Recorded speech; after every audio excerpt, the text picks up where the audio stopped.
El significante y el Espíritu Santo. Ayer escucharon una exposición de la señora Dolto sobre la imagen del cuerpo. Las circunstancias quisieron que únicamente pudiera decir lo bien que me parecía.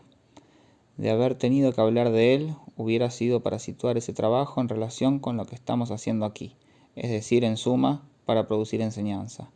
Y esto es algo que me disgusta hacer en un contexto de trabajo científico, que es algo de una naturaleza muy distinta. Así que de todas formas no me molesta no haber tenido que hacerlo.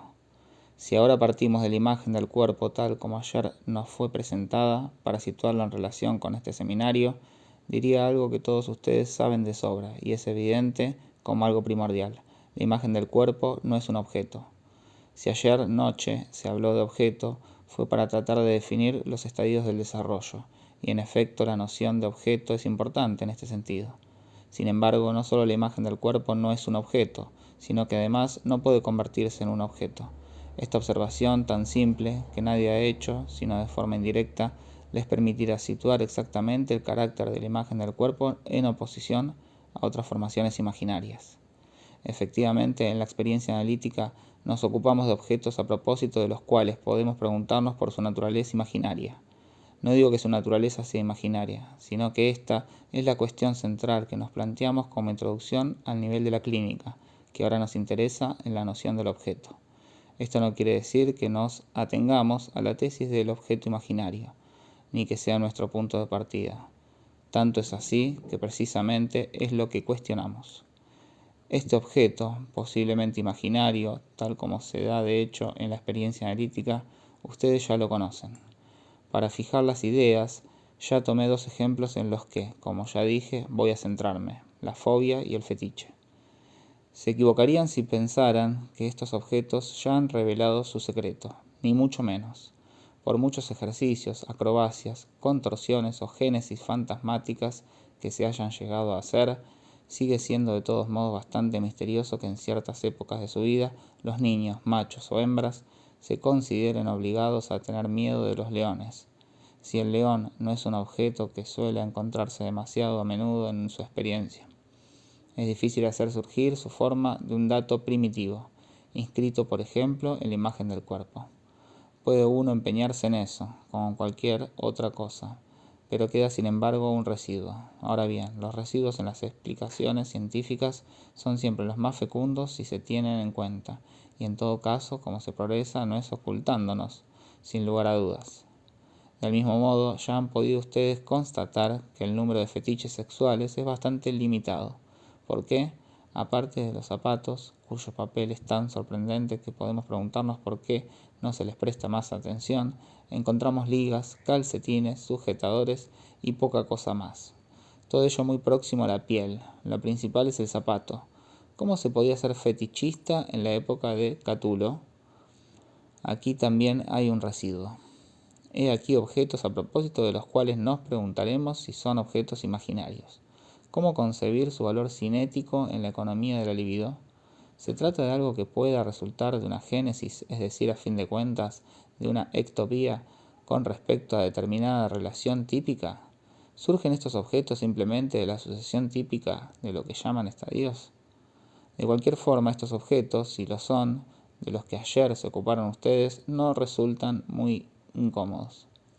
A juzgar por el interés suscitado en la asamblea y la importancia de la discusión, el tema es fascinante. A primera vista se trata, como se dijo, de construcciones que ordenan, organizan, articulan algo vivido.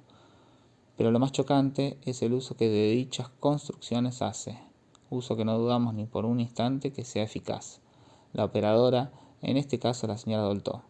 Sin duda, se trata de un hecho que solo puede situarse a partir de las nociones de significado y de significante, que solo así puede entenderse. Este objeto o supuesto objeto, esta imagen, la señora Dolto la usa como un significante. Como significante participa la imagen en su diálogo. Como significante representa algo. Esto es particularmente evidente por el hecho de que ninguna se sostiene por sí misma. Cada una de esas imágenes adquiere en relación con otro su valor cristalizador, orientador, penetra en el sujeto en cuestión, o sea en el niño pequeño. Así que una vez más nos encontramos con la noción del significante. Como aquí se trata de una enseñanza y no hay nada más importante que los malentendidos, empezaré destacando que he podido constatar directa e indirectamente que algunas de las cosas que dije la última vez cuando hablé de la noción de realidad no se entendieron. Dije que los psicoanalistas tenían de la realidad una noción tan mítica que resulta ser como la que durante decenios ha obstaculizado el progreso de la psiquiatría, cuando se hubiera podido creer que el psicoanálisis iba a liberarla. Este obstáculo consiste en ir a buscar la realidad en algo cuya característica sería la de ser más material.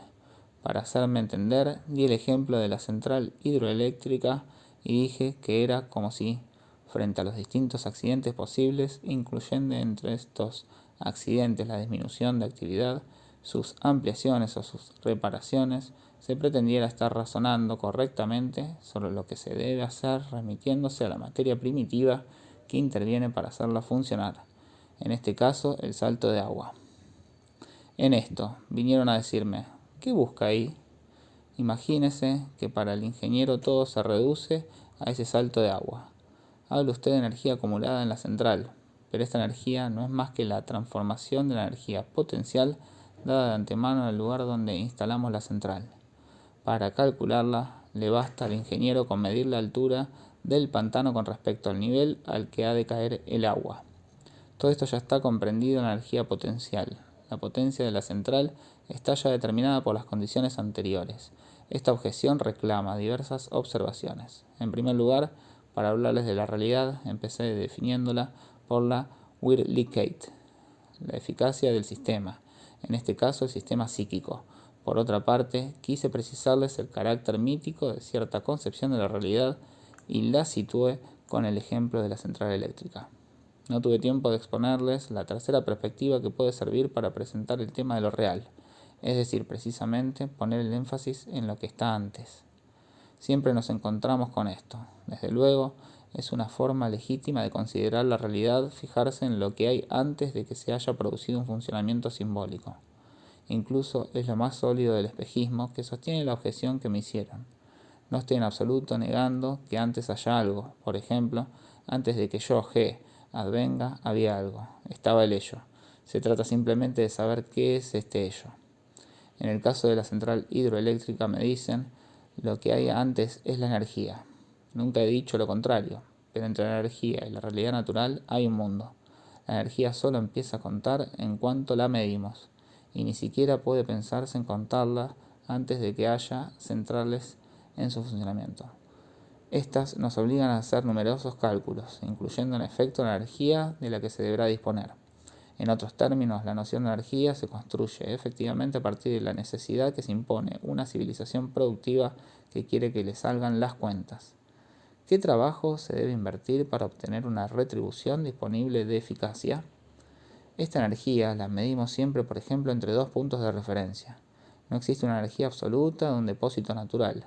Hay una energía de este depósito con respecto a un nivel inferior al que irá a parar el líquido que fluye cuando se añada al depósito un canal de vertido. Pero por sí solo el canal de vertido no basta para permitir el cálculo de la energía. La energía solo es calculable en relación con el nivel inferior del agua. Pero no es esta la cuestión. La cuestión es que se requieren determinadas condiciones naturales para que haya el menor interés por medir la energía. No importa cuál sea la diferencia de nivel en el descenso del agua, que se trate de chorritos o incluso de gotitas. Eso puede suponer ciertamente, en potencia, cierto valor de energía en reserva, solo que no le interesa a nadie.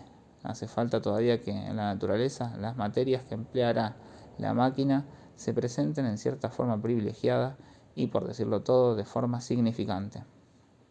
Solo se instala una central allí donde algunas cosas privilegiadas se presentan en la naturaleza como utilizables, como significantes y, dado el caso, como mensurables. Es preciso que se esté ya en la vía de un sistema tomado como significante. Esto no admite discusión. Lo importante es la similitud que ha establecido con el psiquismo. Veamos ahora cómo se plantea. La noción energética condujo a Freud a forjar una noción que debe usarse en el análisis de forma comparable a cómo se usa la de la energía. Se trata de una noción que, como la de la energía, es completamente abstracta y consiste en una simple petición de principio, destinada a permitir cierto juego del pensamiento. Solo permite plantear, y aún de forma virtual, una equivalencia, la existencia de un término de comparación entre manifestaciones que se presentan como muy distintas cualitativamente. Se trata de la noción de libido. No hay nada menos fijado a un soporte material que la noción de libido en el análisis. Hay quien se maravilla de que Freud, en los 3 ensayos, hablara por primera vez, en 1905, del soporte psíquico de la libido en términos tales que la difusión ulterior de la noción de hormona sexual no le obligó apenas a modificar este pasaje. No hay de qué maravillarse. La referencia a un soporte químico no tiene estrictamente hablando ninguna importancia tratándose de la libido.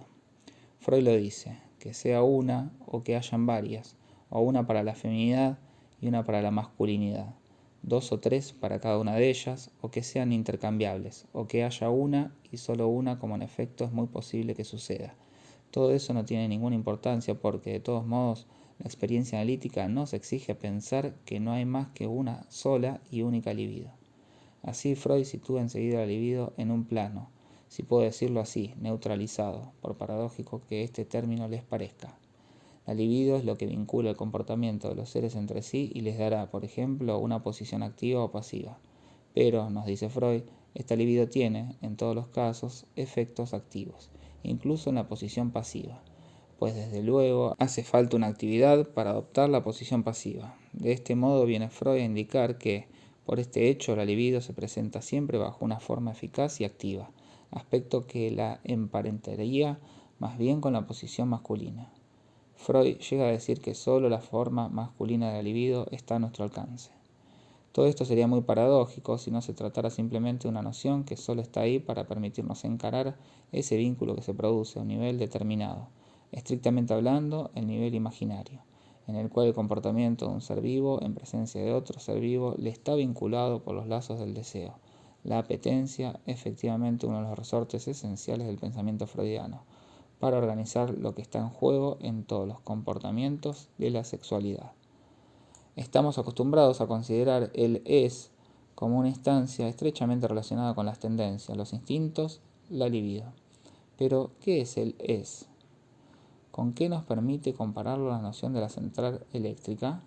Pues bien, precisamente con la central, tal como se le presenta a alguien que no se sabe en absoluto cómo funciona. El personaje inculto que la ve cree tal vez que el genio de la corriente se pone a hacer de las suyas en el interior y transforma el agua en luz o en fuerza. El es lo que, en el sujeto, es susceptible por mediación del mensaje del otro, de convertirse en yo, G. He aquí la mejor definición. Si el análisis nos aporta algo, es esto. El es no es una realidad bruta, ni simplemente lo que está antes. El es ya está organizado, articulado, igual como está organizado, articulado el significante. Esto es cierto igualmente para lo que produce la máquina. Toda la fuerza que ya está ahí podrá ser transformada, solo con una diferencia, que no solo se transforma, también se puede acumular. Este es incluso el interés esencial del hecho de que se trate de una central eléctrica y no solo de una central hidromecánica, por ejemplo, aunque toda esa energía esté antes. Sin embargo, una vez construida la central, nadie puede discutir que hay una diferencia sensible no solo en el paisaje, sino en lo real. La central no se ha construido por la intervención del Espíritu Santo. Más exactamente, se ha construido por intervención del Espíritu Santo y si lo dudan, se equivocan. Si les hago esta teoría del significante y del significado es precisamente para recordarles la presencia del Espíritu Santo, que es absolutamente esencial para el progreso de nuestra comprensión del análisis. Planteemos esto a otro nivel, el del principio de realidad y el principio de placer. ¿En qué sentido los dos sistemas primario y secundario se oponen? Si nos atenemos únicamente a lo que los define desde fuera, podemos decir esto. Lo que sucede en el sistema primario está gobernado por el principio del placer, es decir, por la tendencia a volver al reposo. Y lo que sucede en el sistema de realidad se define por lo que fuerza al sujeto a la conducta del rodeo en la realidad, como suele decirse exterior. Ahora bien, nada en estas definiciones concuerda con la sensación resultante del carácter conflictivo y dialéctico del uso de estos dos términos en la práctica. En su uso concreto, al que ustedes se libran todos los días, nunca usan de estos sistemas sin añadirles un índice particular que es de alguna forma, para cada cual, su propia paradoja, a veces eludida, pero nunca olvidada en la práctica. La paradoja del principio del placer es esta. Lo que en él ocurre se presenta sin duda, tal como se indica, como vinculado con la ley del retorno al reposo. La tendencia del retorno al reposo, sin embargo, si Freud introdujo la noción de libido, y él lo dice formalmente, es porque el placer en el sentido concreto, el Lust, tiene en alemán un sentido ambiguo que él subraya. Es a la vez el placer y la apetencia, es decir, el estado de reposo, pero también la erección del deseo. Estos dos términos, aun pareciendo contradictorios, no están menos eficazmente vinculados en la experiencia. No es menor la paradoja que se encuentra en el nivel de la realidad. Del mismo modo que en el principio del placer hay, por una parte, el retorno al reposo, pero por otra parte está la apetencia. Igualmente no solo hay esa realidad contra la cual se tropieza, también está el rodeo, el desvío de la realidad. Esto parece mucho más claro si, correlativamente a la existencia de los dos principios, hacemos intervenir los dos términos que los vinculan y permiten su función dialéctica, es decir, los dos niveles de la palabra expresados en las nociones de significante y de significado.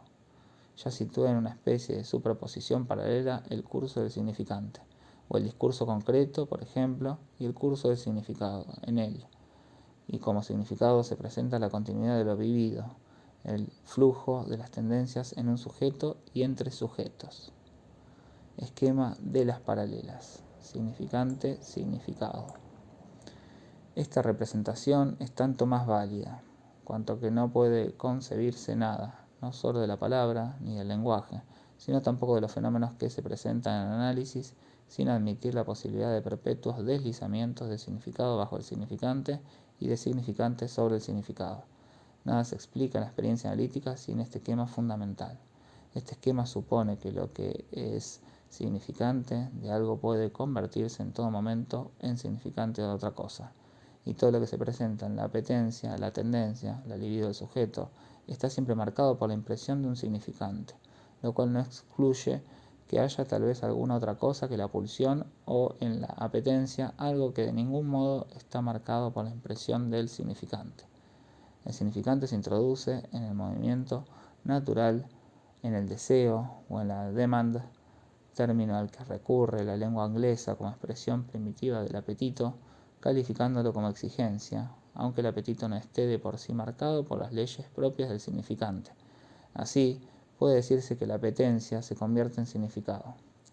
La intervención del significante plantea un problema que me llevó a recordarles hace un momento la existencia del Espíritu Santo, que hace 2 años ya vimos qué era para nosotros, qué es el pensamiento, y en la enseñanza de Freud, el Espíritu Santo es la entrada del significante en el mundo. Esto es sin lugar a dudas lo que Freud aportó bajo el término de instinto de muerte. Se trata de ese límite del significado nunca alcanzado por ningún ser vivo, que incluso nunca se alcanza en absoluto, salvo en este caso excepcional, probablemente mítico, porque solo lo encontramos en los escritos últimos de cierta experiencia filosófica. Con todo, se trata de algo que se encuentra virtualmente en el límite de la reflexión del hombre sobre su vida, que le permite entrever la muerte como condición absoluta, insuperable de su existencia, tal como lo expresa Heidegger. Las relaciones del hombre con el significante en su conjunto se encuentran vinculadas de forma muy precisa con esta posibilidad de supresión, de puesta entre paréntesis de todo lo vivido. Lo que se encuentra en el fondo de la existencia del significante, de su presencia en el mundo, vamos a ponerlo aquí, en nuestro esquema, como una superficie eficaz del significante donde se refleja, de algún modo, lo que podemos llamar la última palabra del significado. Es decir, de la vida, de lo vivido, del flujo de las emociones, del flujo libidinal. Se trata de la muerte, como soporte, base de la operación del Espíritu Santo que hace existir al significante. Esquema de las paralelas. Muerte, significante, significado. Este significante, que tiene sus leyes propias, sean o no reconocibles en un fenómeno dado, ¿es esto lo que se designa como es? Planteamos esta pregunta y la resolveremos.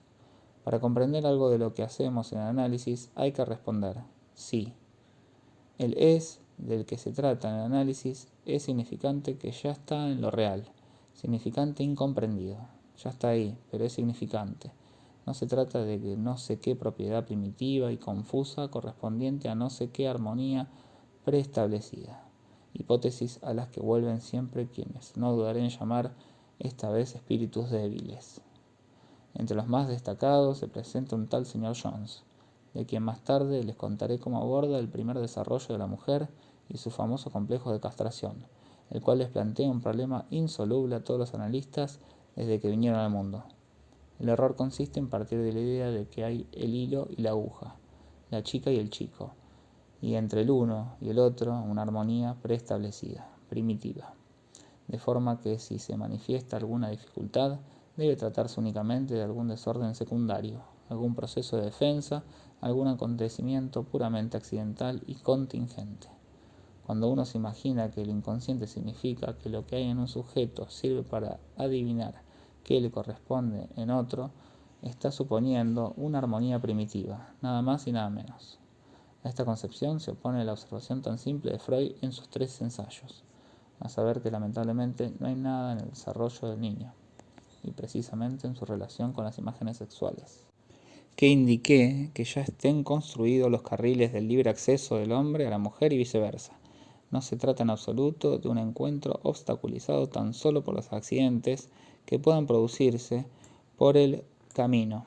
Lo que dice Freud es todo lo contrario, o sea que las teorías sexuales infantiles, cuya huella quedará impresa en el desarrollo de un sujeto en toda su historia, todo lo que será para él la relación entre los sexos, están relacionadas con la primera maduración del estadio genital, la cual se produce antes del desarrollo completo del Edipo, o sea la fase fálica.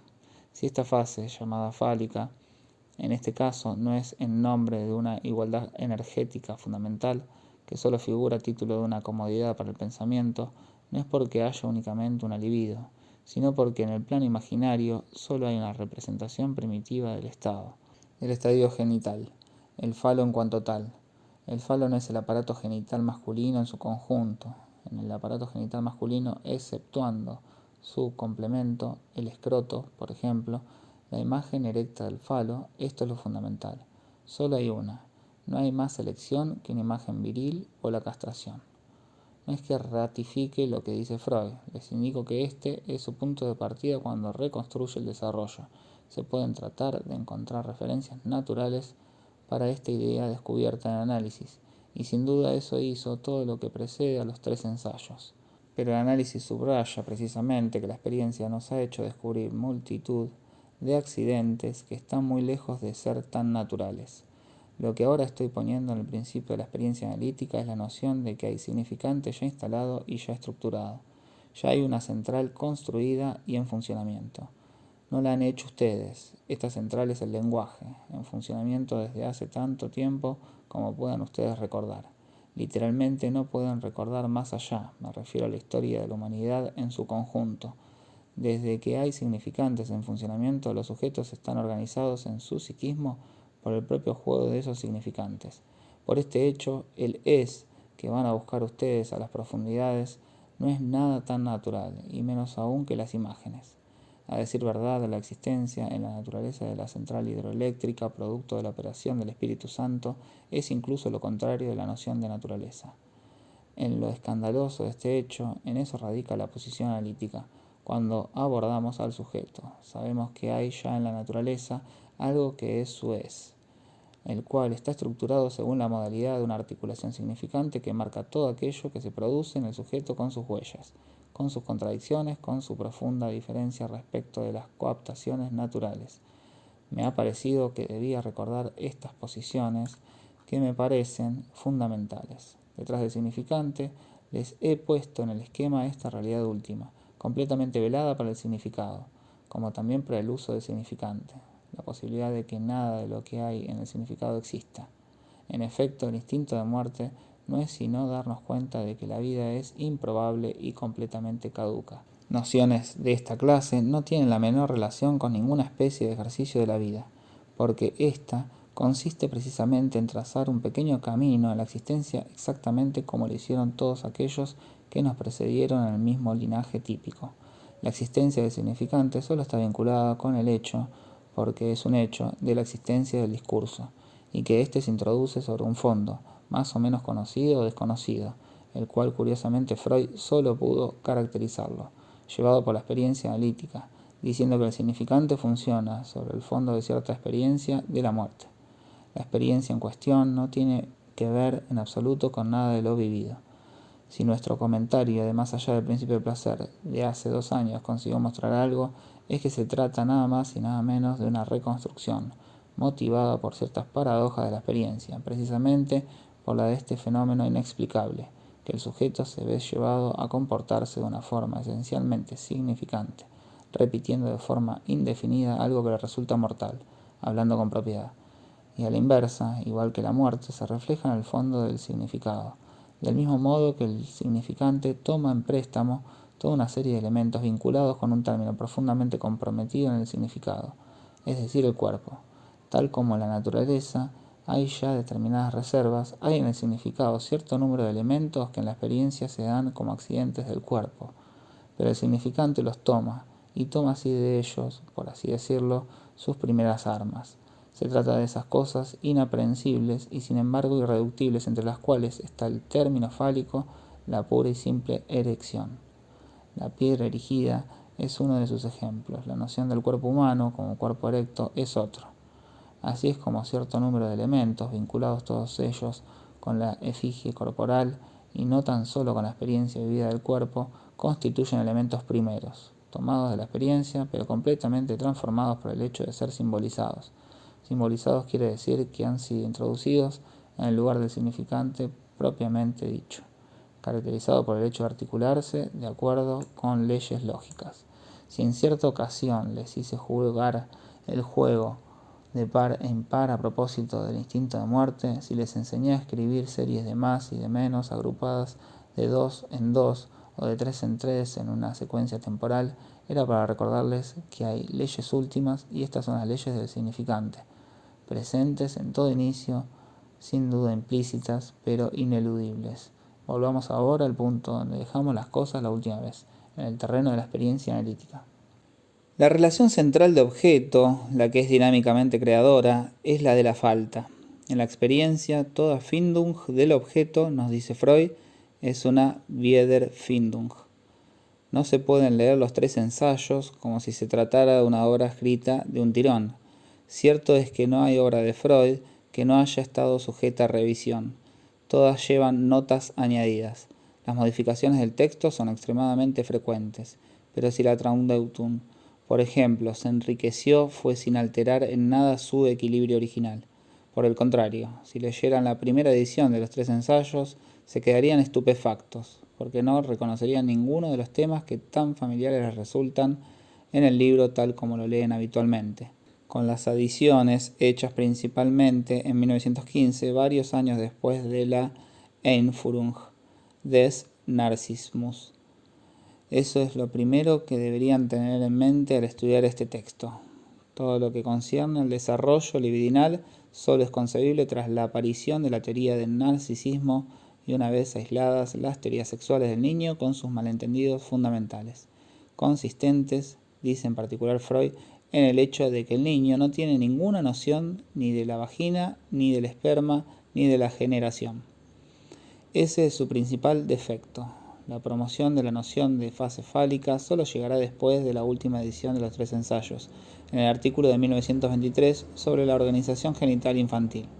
Este momento crucial de la genitalidad en el desarrollo queda fuera de los límites de los 3 ensayos, pero aún sin llegar del todo a ese punto, el progreso de estos ensayos en la investigación de la propia relación pregenital solo se explica por la importancia de las teorías sexuales.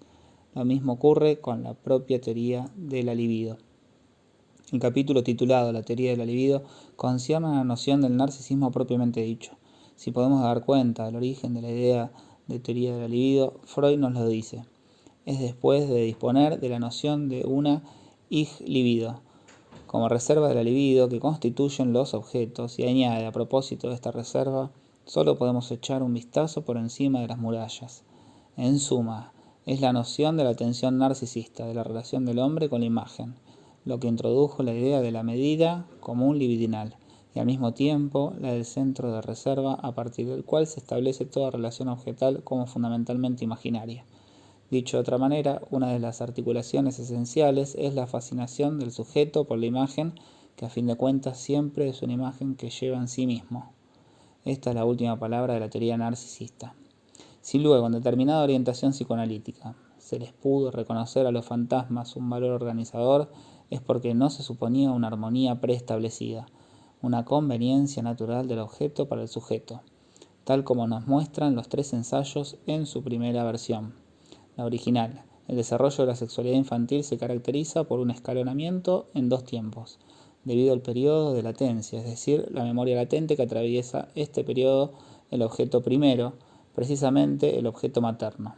Es rememorado de una forma que no ha podido cambiar y es, dice Freud, irreversible, de manera que el objeto nunca será sino un objeto vuelto a encontrar, wiedergefunden, y seguirá llevando la marca del estilo primero del objeto. Siempre hay por lo tanto una división esencial, fundamentalmente conflictiva, en el objeto recobrado y en el hecho mismo de su reencuentro. Hay siempre por lo tanto una discordancia del objeto recobrado con respecto al objeto buscado. Esta es la noción a partir de la cual se introduce la primera dialéctica freudiana de la teoría de la sexualidad. Esta experiencia fundamental supone que hay, durante el periodo de latencia, conservación del objeto en la memoria.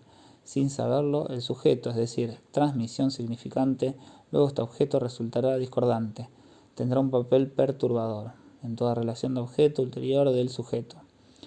En este marco, con ciertas articulaciones idóneas y en momentos determinados de esta evolución, se descubrirán las funciones propiamente imaginarias.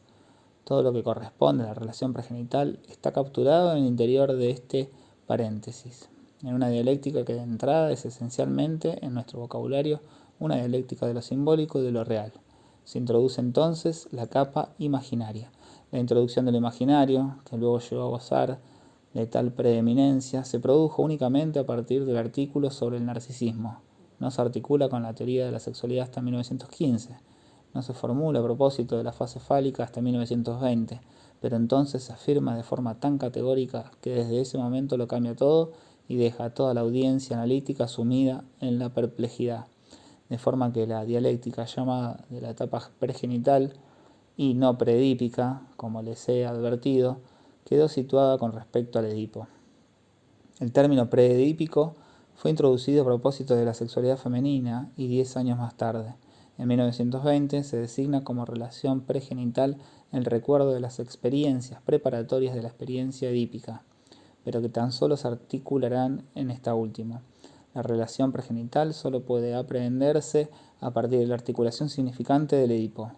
Las imágenes y los fantasmas que constituyen el material significante de la relación pregenital provienen en sí mismos de una experiencia que se ha producido en el contacto con el significante y el significado. El significante extrae su material de alguna parte en el significado, de cierto número de relaciones vivas, efectivamente ejercidas o vividas. Todo este pasado es tomado a posteriori y entonces se estructura aquella organización imaginaria que ante todo se presenta, en cuanto la descubrimos con un carácter paradójico, más que concordar con ella. Se opone a la idea de un desarrollo armónico regular. Se trata, por el contrario, de un desarrollo crítico, en el cual desde el origen los objetos, tal como se les llama, de los distintos periodos oral y anal, ya se toman por algo distinto de lo que son. Se trata de objetos ya trabajados por el significante y revelan estar sometidos a operaciones de las que es imposible extraer la estructura significante. Esto es precisamente lo que se designa con todas las nociones de incorporación, que son las que las organizan, las dominan y permiten articularlas. Esta experiencia, ¿cómo organizarla?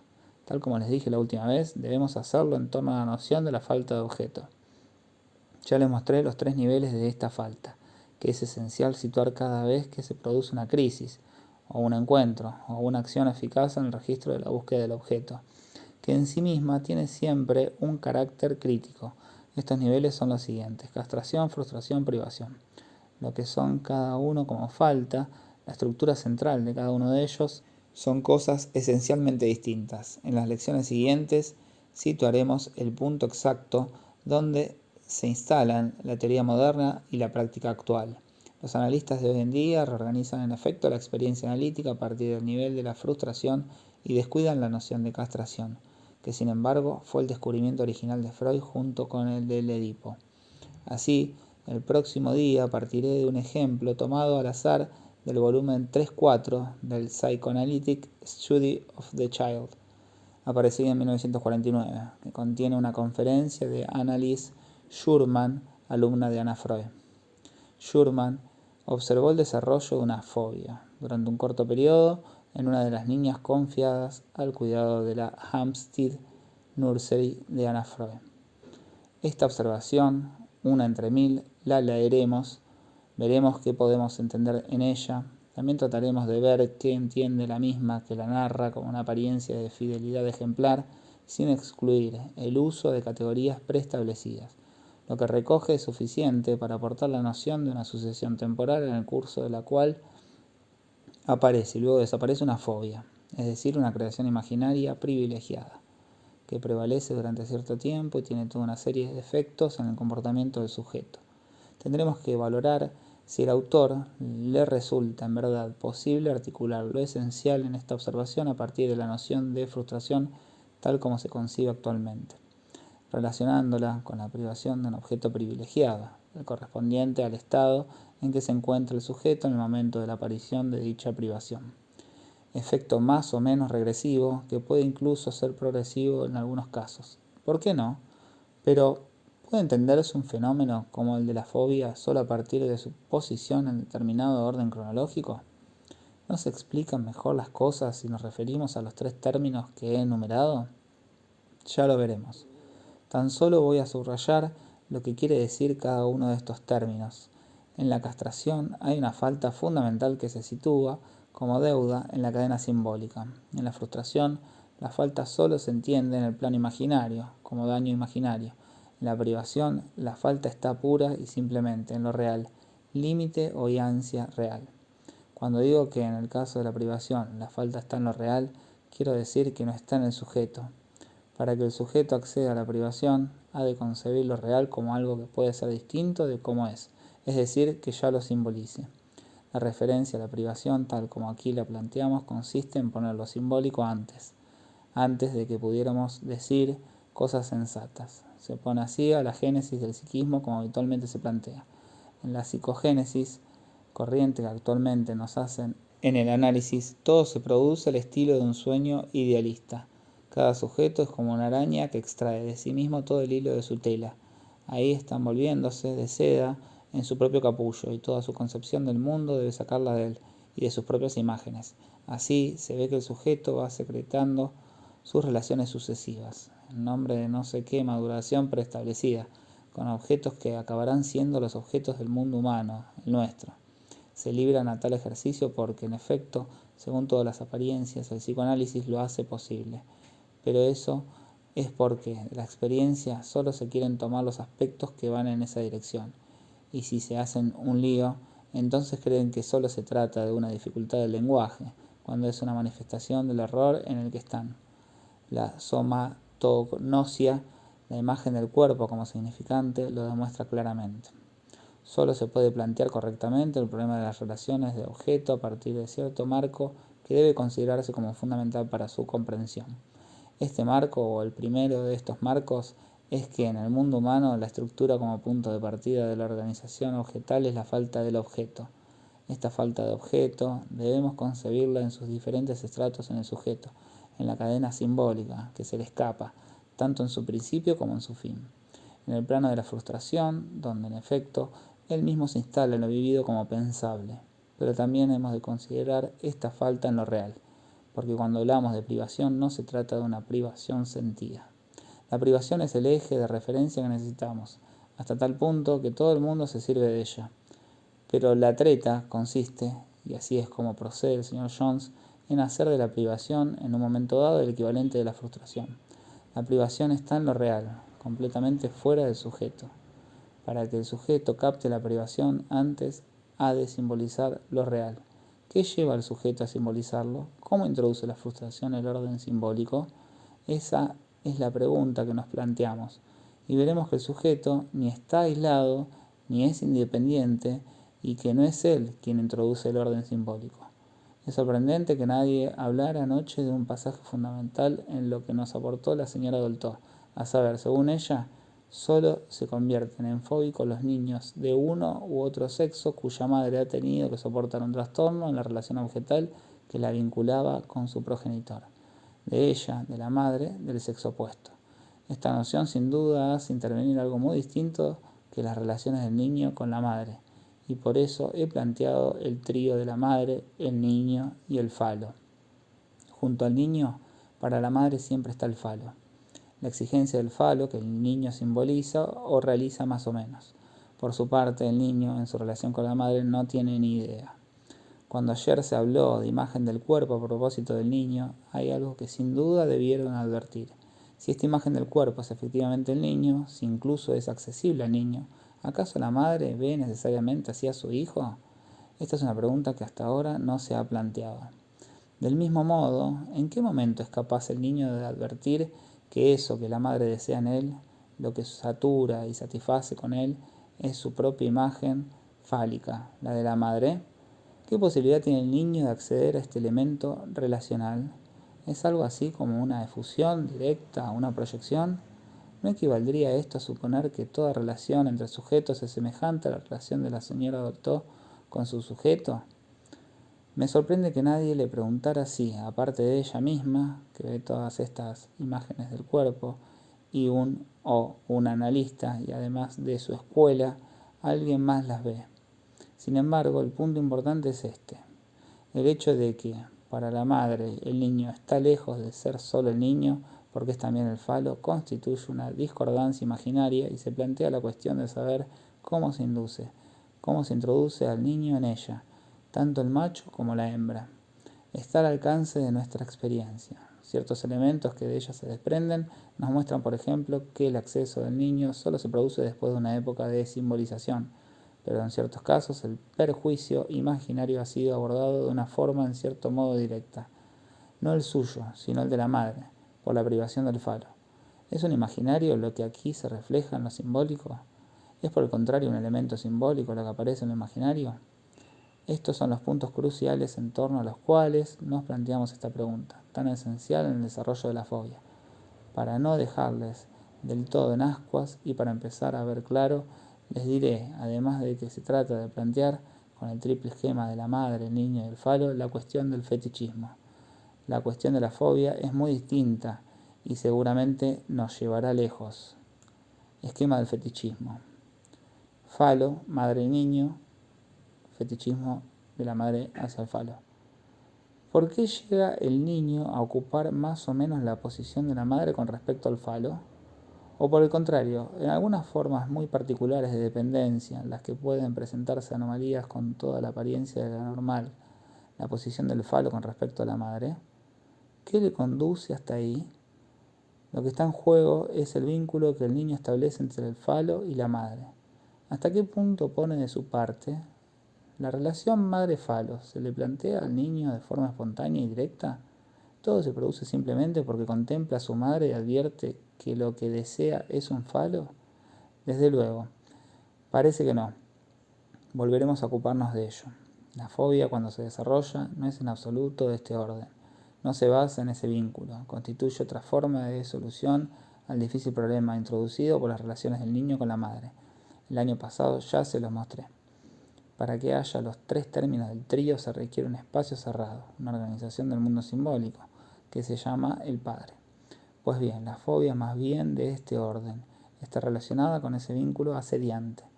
En un momento particularmente crítico, cuando ninguna vía de otra naturaleza se abre para la solución del problema, la fobia constituye una llamada de socorro, la llamada a un elemento simbólico singular. ¿En qué consiste su singularidad? Digamos que se manifiesta siempre como extremadamente simbólica, es decir, extremadamente alejada de lo imaginario, en el momento en que se le pide auxilio para mantener la solidaridad esencial, amenazada por la ansia que introduce la aparición del falo entre la madre y el niño. El elemento que interviene en la fobia tiene un carácter verdaderamente mítico. 5 de diciembre de 1956.